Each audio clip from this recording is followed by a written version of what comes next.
क्या स्वरूप कुछ चीज़ें कही गई, जैसे वीडियो फेक है। कुछ लोगों ने ये कहा कि क्या तुम कभी ईरान गए हो।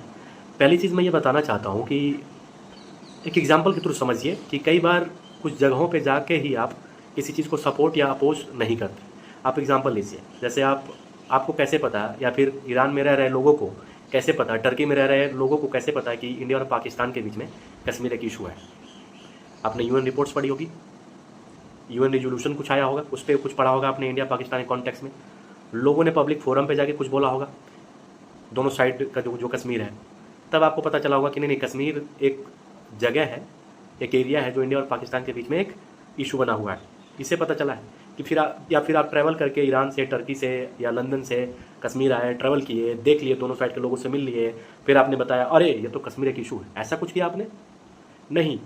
तो हिस्ट्री को या फिर किसी इंसिडेंट को समझने के लिए ज़रूरी नहीं उस लोकेशन पे आप हों। हाँ, उस लोकेशन का प्रॉफिट ये होता है कि आप उस चीज़ों को ज़्यादा अच्छे से ऑब्जर्व कर पाते हैं।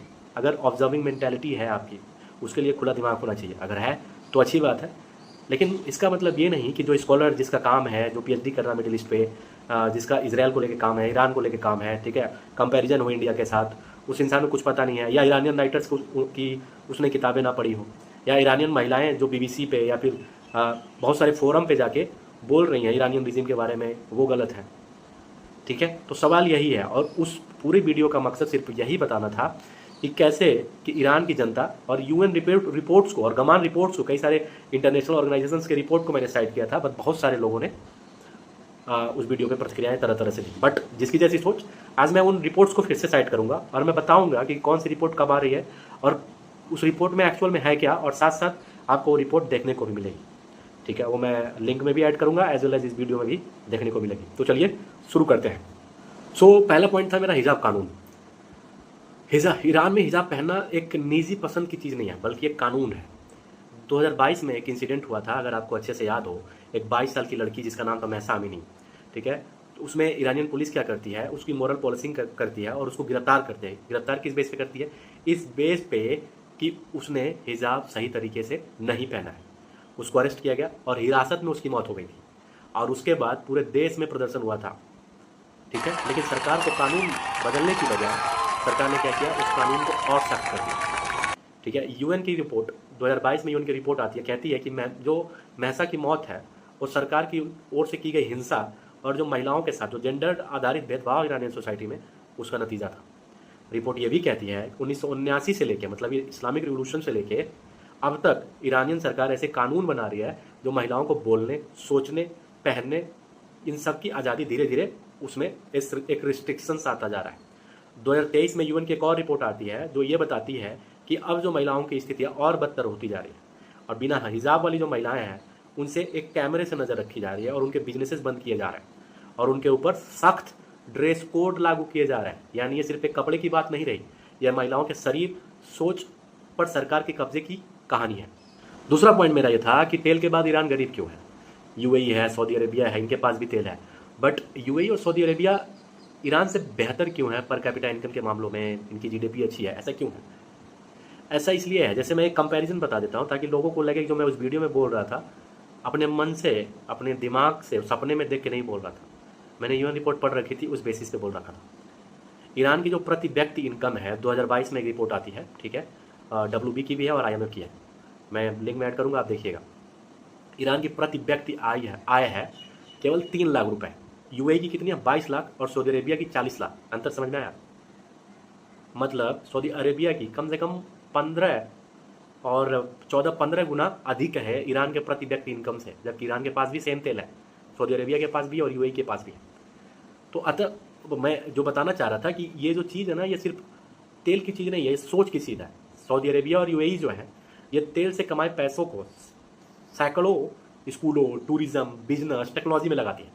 ईरान वही पैसे कहाँ लगाता है? हिजबुल्लाह, जो एक प्रॉक्सी ग्रुप है, टेररिस्ट ग्रुप है, जो इसराइल को डिस्टेबलाइज करने को सोचता है हर वक्त। हिजबुल्लाह, हमास, हाउथी, ये सारे ऑर्गेनाइजेशन जो है क्या करते हैं, ईरान के कहने पे इसराइल के खिलाफ लड़ते हैं। ऊपर से ईरान पे कई सालों का प्रतिबंध भी है। प्रतिबंध क्यों लगा है? इन्हीं सभी कारणों की वजह से। ईरान करोड़ों डॉलर खर्च करता है, ठीक है, उन ग्रुप्स को फंडिंग देने में जो कई सारी कंट्रीज़ को डिस्टेबलाइज करती है, जिसमें इसराइल प्रमुख है। ईरान इंटरनेशनल करके एक ऑर्गेनाइजेशन, उसकी रिपोर्ट ये कहती है कि ईरान ने हमास को हर साल 220 मिलियन मतलब 1800 करोड़ रुपए से ज़्यादा की मदद की थी। ठीक है, हिजबुल्लाह पर एक रिपोर्ट है जो ये कहती है ईरान लेबनान के हिजबुल्लाह को हर साल 700 मिलियन डॉलर देता है, मतलब समझ रहे हैं 5800 करोड़ रुपए। इसके अलावा ईरान हौथी विद्रोहियों, जो यमन में हौथी के विद्रोही हैं, इराक में एक सिया मिलिशिया है, और गाजा में जो हमास है, इन सबको फंडिंग करता है। जैसे मैं पहले बता चुका, जब सरकार का फोकस इन सब चीज़ों पे होगा तो दवाई महंगी होगी, रोजगार गायब होते हैं, और जनता सिर्फ लाइन में आती है, लाइन लगाती है कहाँ? रोटी, रोजगार, नौकरी और इलाज के लिए। तो ईरानी जनता इसके सेंटर में काम। और जो आखिरी पॉइंट था, मैंने ये डिस्कस किया था कैसे ईरान क्लेम तो करता है वो लोकतंत्र है under Islamic Republic, democratic process को फॉलो करता है, बट एक्चुअल में वो है नहीं। ईरान में चुनाव जरूर होते हैं लेकिन लोकतांत्रिक नहीं।